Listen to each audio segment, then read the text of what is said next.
Hi guys, narito ang ika-6 na kabanata ng pagbalik sa nakaraan ng makapangyarihang mandirigma at strategies. Tara at simulan na natin ang kwento. Grabe naman si Nia Lee, siya pa talaga nag-utos na ako yung pain. Kabaliwan na to, sabi ni Lu Piao habang tumatakbo palayo sa umuusad na horn ship. Literal na natakot siya ng todo, kaya halos nat-ambush siya habang patakbo. Habang si Du Zi at Nia Lee ay nakatago sa likod ng mga halaman. May hawak silang crossbow sa kanilang mga kamay. Putek, nakakatakot tong horn ship na to. Bilasan nyo, tirahin nyo na. Sigaw ni Lu Piao habang palapit ng palapit ang horn ship, kaya tuloy-tuloy ang takbo niya na walang preno. Napakatigas ulo talaga ni Lu Piao, hindi ba't usapan na wag siya gagalaw? Kung hindi lang siya tumakbo, malamang nahulog na yung horn ship sa trap. Pero dahil tumakbo siya, nalihis tuloy yung direksyon ng tupa. Sabi ni Nia Lee habang nakakunot ang noo. Ang trap ay isang maliit na hukay lang, kasing laki lang ng dalawang daliri, at kapag natapakan ng horn ship, siguradong mapipilay ito. Mas magiging madali sanang tirahin gamit ang bolts kapag napilayan na. Nang makita ni Du Zi na natatarante si Lu Piao, pati siya ay kinabahan na rin kaya't walang tigil na pinindot ang trigger ng crossbow, *shushu tatlong bolts ang bumaon sa hangin. Ang horn ship na yun ay isang demonized na nilalang, kaya sobrang bilis ng reaksyon nito. Nang maramdaman nito ang tatlong bolts na papalapit, mabilis itong lumundag at nakailag, kaya nagmintes ang mga bolts. Ha! Sablay! Nalito si Lu Piao nang makita niyang hindi tinamaan ang horn ship, lalo na't papalapit na ang mga sungay nito sa kanya. Sa isip niya, ganito pala sila magkamali, mali ata ng tropa ang pinasukan ko. Halos maiyak siya sa takot na tatamaan siya ng mga sungay at mapalabnat ang kanyang puwet. Nang makita ni Du Zi na papunta pa rin ang horn ship kay Lu Piao, pinawisan na ng todo ang mga kamay niya. Alam niyang kapag nag-reload pa siya ng crossbow, huli na. Ini-imagine na lang niya natatamaan na ng sungay ang puwet ni Lu Piao. Nia Lee, anong gagawin natin? Biglang tumahimik si Du Zi sa kalagitnaan ng pagsasalita. Natakot siyang makadistract kay Nia Lee. Nakasquat si Nia Lee. Nakatuwid ang kaliwang braso na may hawak ng crossbow. Hawak naman ng kanang kamay niya ang trigger. Nakatutok ang mga mata niya sa sight at sobrang steady ng crossbow na parabang nakalagay ito sa holder. Hindi maipaliwanag ni Du Zi ang nararamdaman niya.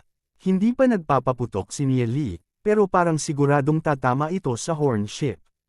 Para siyang cheetah na nakaabang sa biktima, na naglalabas ng nakakatindig balahibong aura. Bagaman mahina ang katawan niya at hindi pa siya bronze rank fighter, dala niya ang mga karanasan mula sa nakaraang buhay. Mga karanasang nakuha mula sa bawat madugong labanan na napalaban siya.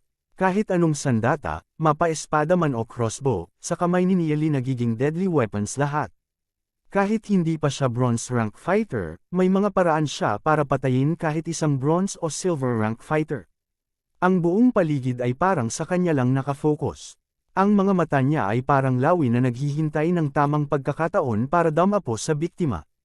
Pash! Pumindot si Nia Lee sa trigger at kumawala ang isang crossbow bolt. Naging isang silvery light ito na mabilis na dumaan sa hangin.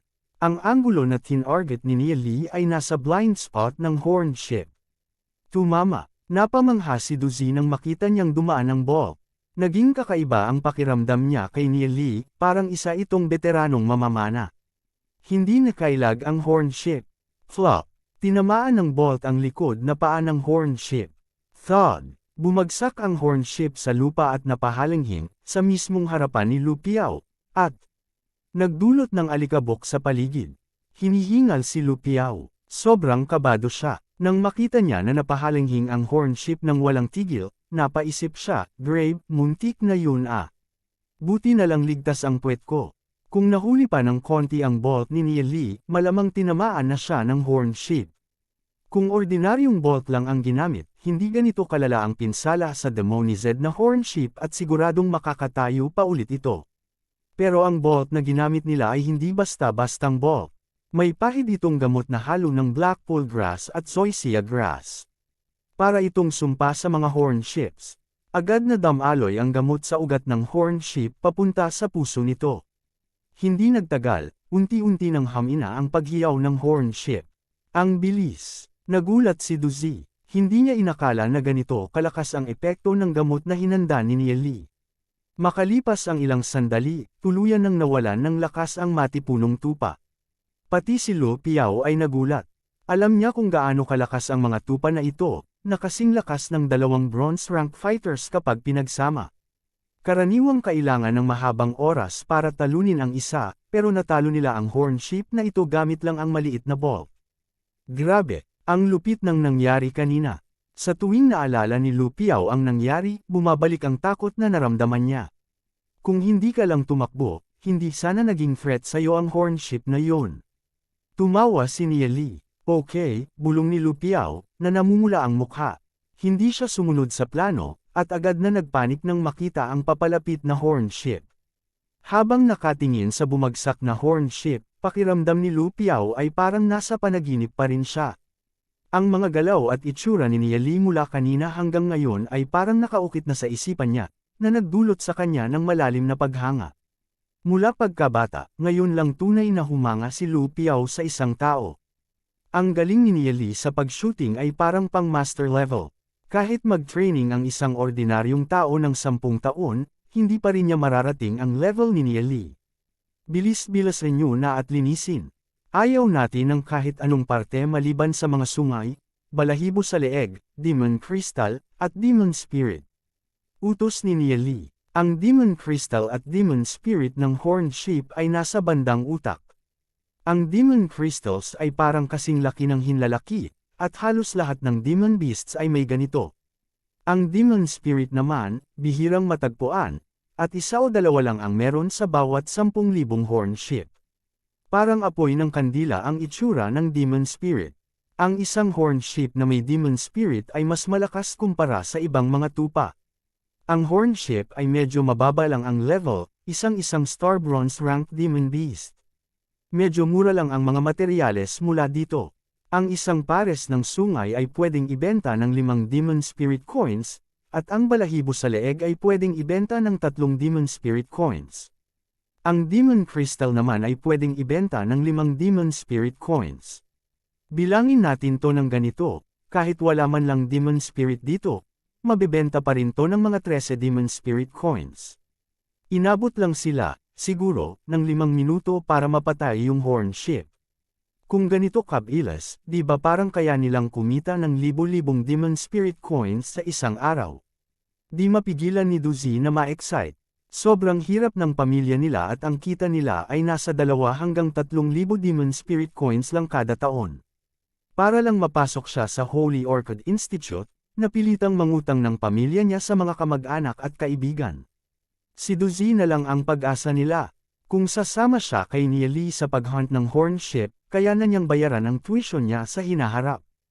Ngumiti si Nieli at sinabi, kailangan natin bilasan pa, wala tayong pahinga ngayong gabi. Sige, sagot ni Duzi na excited. Kahit di pa sila umaabot sa isang star bronze rank, malalakas na ang katawan nila. Walang problema ang magpuyat. Di maiwasan ni Lu Piao na magreklamo kasi tong dalawang to, sobrang kuripot. Handa silang isakripisyo ang pahinga para lang sa pera. Kahit na malungkot siya, wala naman siyang magawa. Sino ba naman kasi ang nagsabi na sumampa siya sa piratang barko na to? Magkakasama at magaling na nagtrabaho ang tatlo at tuloy-tuloy na hinunting ang horn ship. Pagkatapos nilang makapatay ng ilang dosina, si Lu Piao na ang nagdala ng mga materyales para ibenta. Sa isang buong gabi, nakahunt ang grupo ni Nieli ng mga 120 horn ship na naibenta nila ng halos 1,200 demon spirit coins. Hinati ito sa 3, at bawat isa ay nakakuha ng 400 demon spirit coins. Para sa isang tao na di pa umaabot sa isang star bronze rank, sobrang laki ng perang ito. Kahit para sa isang bronze rank fighter, ang kumita ng 20 hanggang 30 demon spirit coins sa isang araw ay malaki na. 7 sunod-sunod na araw na umattend ng klase tuwing umaga at gabi naman, nagpunta ang 3 sa training grounds para pumatay ng horn ship.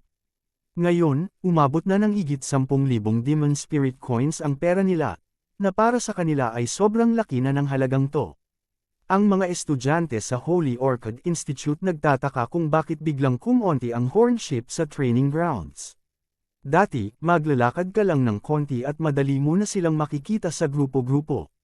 Pero ngayon, kailangan mo pang maghanap ng matagal para lang makakita ng isa. Baka merong mga mabangis na hayop gaya ng tigre na pumapasok at pinapatay tong mga horned sheep. Pati nga ang Holy Orchid Institute nagpadala pa ng mga instructor para imbestigahan ang dahilan, pero wala naman silang nakita. Sa ika-8 gabi na tuloy-tuloy ang paghunt, nasa dilim na naman si Niali at ang grupo niya na naghahanap ng horned sheep. Madilim ang langit at hating gabi na. Napabuntong hininga si Lu Piao at nagsabi, "Niali, di ko na kaya. Matutulog na lang ako ng sandali sa taas ng puno." 7 sunod-sunod na araw na walang humpay na paghuhunt ng horned sheep kaya't sobrang pagod na siya na hindi na niya kayang magpatuloy pa.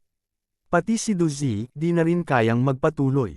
"Niali, matutulog na rin muna ako," sabi ni Duzi. Kanina pa naglalabanan ng mga mata niya para manatiling gising. Kahit bakal ang katawan ng tao, hindi to kayang tiisin. "Kayo muna ang matulog. Pahinga muna tayo bukas ng gabi. May iba pa akong plano," sabi ni Niali. Nakapag-ipon na siya ng higit 16,000 Demon Spirit Coins. Ito ang una nilang pagyaman. Sa halagang ito, madami na silang magagawa. Di na kailangang mag-hunt ng horned sheep. Umakyat sa mataas na puno sina Lu Piao at Duzi, nahiga sa isang sanga at agad na nakatulog. Pareho silang pagod na pagod. Kahit premature pa sila, sa dulo, mga teenager pa rin sila. Tumakbo si Niali sa loob ng gubat. Nakasabit ang bilog na buwan sa kalangitan. Ang tunog ng iba't ibang insekto ay maririnig paminsan-minsan, na lalo pang nagpapatahimik sa paligid. Walang mga malalaking demon beast sa paligid, kaya't sobrang ligtas dito. Bigla, may narinig si Niali na kakaibang tunog mula sa malayong parte ng gubat. Parang may ibang tao dito. Sino kaya ang nandito sa training ground sa ganitong oras? Nakapamiwang na tumakbo si Niali patungo doon. Nagkubli siya sa mga puno habang tinatanaw ang isang parte ng gubat na nabababad sa sinag ng buwan. Sa liwanag ng buwan, may nakita siyang payat at manipis na figure na nakatayo sa gitna ng sinag ng buwan. Mahaba ang buhok niya na hanggang balikat, naka-leather jacket, at may kakaibang asol na liwanag na bumabalot sa kanya. Ito ang liwanag ng Soul Force. Kahit di pa ito umaabot sa bronze rank, mukhang malapit na. Sa tulong ng Soul Force, napansin ni Niali ang mukha niya. Nakapikit ang mga mata niya, bahagyang nanginginig ang mahabang pilik mata, at manipis na kilay. May makinis at maputing balat siya na may malusog na kulay rosas, at mayaman at maselang labi. Iba ang kagandahan niya kumpara kay Yezayan. Si Yezayan ay may tahimik na kagandahan, parang magandang violet na bulaklak. Samantalang siya ay may kaakit-akit na alindog, parang isang rosas na may tinak. "Xiao Ninger, di ko inakala na siya pala," sabi ni Niali, bahagyang nagulat ng sandali. At dito nagtatapos ang kabanata. Maraming salamat po.